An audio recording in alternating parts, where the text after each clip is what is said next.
Hello, Alaska. I'm honored to help recognize the start of Domestic Violence Action Month.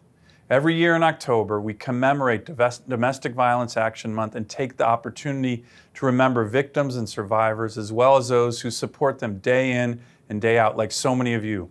It's also time to celebrate the volunteers and organizations working hard every day, and to recognize that there's still much work to be done to stop the epidemic of domestic violence in our state, in our country, especially now with this pandemic.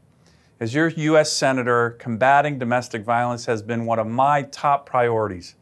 When I was first elected to the Senate, I strove to further the Choose Respect initiative priorities that I spearheaded as Alaska's Attorney General with so many of you. For example, I wrote the POWER Act, that's the Pro Bono Work to Empower and Represent Act, which provides legal services for domestic violence and sexual assault victims. The bill became law in 2018.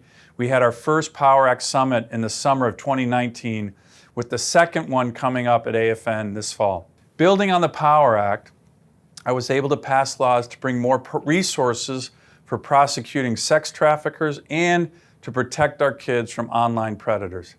Finally, in this year's Violence Against Women legislation that we're working on now, we have a whole Choose Respect section with a national awareness and prevention campaign, and very importantly, a provision that I feel very strongly about, which would provide a right to counsel to all survivors. Think about this.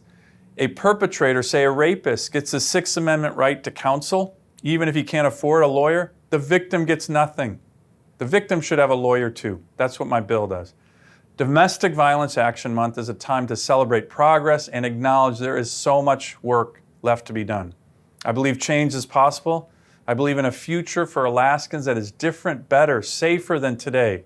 And I know all of you do as well, and thank you for your great work. This is also a call to action for all of us. But as I always like to remind people, especially the men of Alaska, domestic violence is not a woman's issue, it's not a man's issue, it's a humanity issue. Especially the men need to focus on this. So thank you for letting me have the opportunity to say a few words. Let's keep working together. I appreciate all that you do on this critical issue for our state and our country. And we are going to continue to focus on this to have a better day for all Alaskans and Americans.